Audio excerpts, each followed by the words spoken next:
Up first, we have Benjamin Norton. He's a journalist, writer, and filmmaker.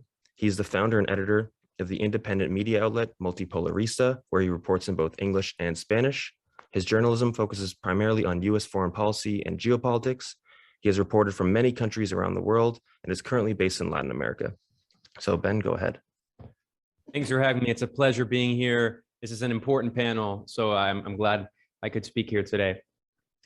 In my presentation today, I'm going to talk about how imperialism has been one of the key elements, one of the key issues that has led to splits historically within the left, especially within the so-called Western left, and how many of those splits are not necessarily even organic splits. I want to focus on the role of states, specifically the US government, in facilitating and encouraging these splits within the left and trying to create what the CIA has long called a compatible left. The CIA has also referred to it as a non-communist left. I think we have to really understand that going back really to the history of the organized socialist movement, imperialism has been the key issue that has led to splits within existing socialist parties and organizations. We can go back to the Second International, which split in 1916 over the fundamental question, the contradiction of World War I. And Vladimir Lenin and his allies famously denounced the Social Democrats who supported World War I as social chauvinists. And this led to the split within numerous social democratic parties, including within Russia itself. I mean, let's not forget that the party was called the Russian Social Democratic Labor Party at the time. The Bolsheviks were technically social democrats at that moment, but that was the historical moment at which social democrats became identified as those who supported imperialism, and communists, the new creation of the Communist Party of Germany and the Spartacus League before that, and then eventually the Communist Party of the Soviet Union, the communist movement and the Third International became associated with anti-imperialism. So I think we need to understand that going back to that important history, the question of imperialism and anti-imperialism has been fundamental to understanding the international left and the splits that have emerged within it.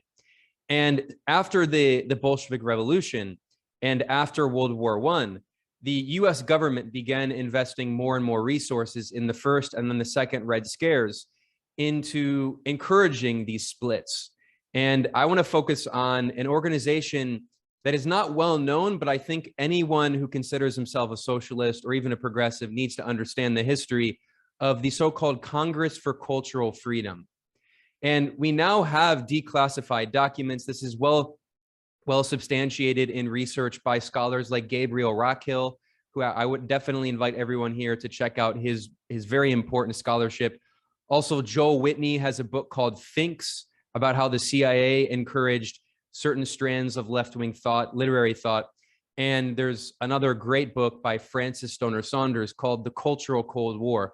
All of these books document how after World War II, the CIA encouraged the creation of a non-communist left, or a compatible left, they called it, that was pretty explicitly imperialist, or at very least anti-imperialist, you could say. We know that the CIA funded many journals and publications, including the Partisan Review. The CIA also funded many musicians and artists and prominent cultural figures who pushed a kind of pro-imperialist or anti-imperialist left-wing politic. We know, for instance, that the godmother of bourgeois liberal feminism, Gloria Steinem, was herself a CIA agent. And you can find footage online of Gloria Steinem saying openly in an interview that the CIA is a progressive institution, that she had no problem working with the CIA. And we, of course, saw something very similar reflected in a recruitment video that the CIA released just last year in 2021, in which a Latina woman talks about how she's an intersectional feminist and how the CIA encourages her to, fulfill herself as a woman of color and who has, bipolar personality disorder or something. I mean, so we see once again that the CIA and the US government in general has been investing a lot of resources into trying to cultivate a certain kind of left.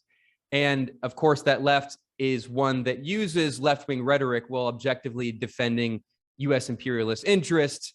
And we began this session referring to smears like the term tanky. That's become a popular word, not only used by people who identify as socialists, but even prominent liberal pundits who write from the New York Times and the Washington Post have begun smearing anti-imperialists as tankies, which shows how mainstream this idea has become. And again, I think you need to understand the role of state institutions in encouraging this.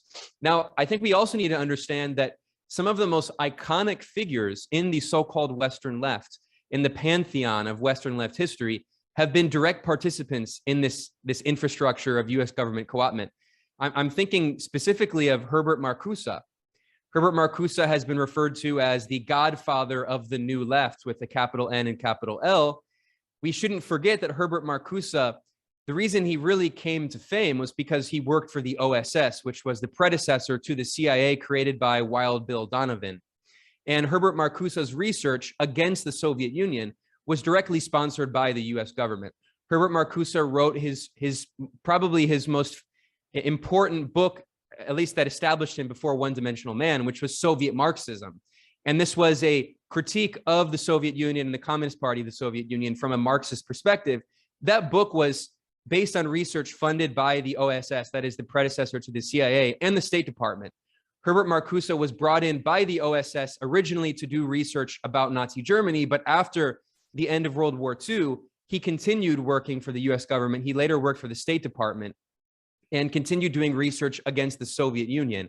So while the CIA, through Operation Paperclip, was absorbing the intelligence apparatus and the scientific apparatus of Nazi Germany, hiring, for instance, the head of Nazi German intelligence on the Eastern Front, and then creating a faction within the CIA that was staffed by these former Nazi intelligence officers who also became capitalist West Germany's intelligence apparatus. At the same time, the US government was also recruiting anti-Soviet Marxists to provide left-wing cover for the original Cold War, the first Cold War. And Herbert Marcuse's work, Soviet Marxism, became iconic and extremely influential on creating this non-communist left, creating a kind of ideological stanchion structure to base this compatible left on. And it's no surprise, as Gabriel Rockhill has shown in his reporting, that a lot of the Marxists that are taught in Western academia are the ones who either were explicitly pro-imperialist or had no interest in anti-imperialism. And of course, I'm talking about the Frankfurt School, many of the figures of whom not only worked for the OSS, some of them also worked for Radio Free Europe, Radio Liberty. And again, many of them were recruited originally to do work against Nazi Germany, which is, of course, understandable completely. But then later, they continued working for the US government, and then they turned their targets toward the Soviet Union. So we need to understand, again, that these institutions have been actively going after the left just as much as they have been supporting the right internationally. When we're talking about the idea of manufacturing consent, who is the target of manufacture of consent? It tends to be people on the left, because clearly the US government doesn't need to manufacture consent for conservatives to support its wars on socialism around the world. And then finally, I want to talk briefly about a few other figures I think that are really representative of how the discussion about the pro-imperialist tendency in the Western left, this tendency has been actively cultivated and supported by the US government. I think there's another name that should be well known, which is Carl Gershman. Carl Gershman was a leader of what had been an important organization in the US left called Social Democrats USA. Social Democrats USA was one of the organizations that split out of the Socialist Party of America, which split into three factions. And one of the reasons that it split was the question of the Democratic Party and its relation to the Democratic Party. But another important contradiction was debate over Vietnam. And of course, we know that within SDS and within SNCC, there were debates over Vietnam. There were factions that were more militant that supported the Vietnamese people's resistance against the genocidal imperialist war that led to 3.8 million Vietnamese deaths. But then there were also factions of the left that were against the US war, but also against the armed resistance of the Vietnamese people to this genocidal onslaught. And then there were even factions which became the Shachtmanites, led by Max Shachtman, who had been a Trotskyite, who later became a complete neoconservative. who supported the war and also supported Bay of Pigs and others. But that's a long history I don't have time to get into. But I want to talk about Carl Gershman. So Social Democrats USA split out of the Socialist Party of America.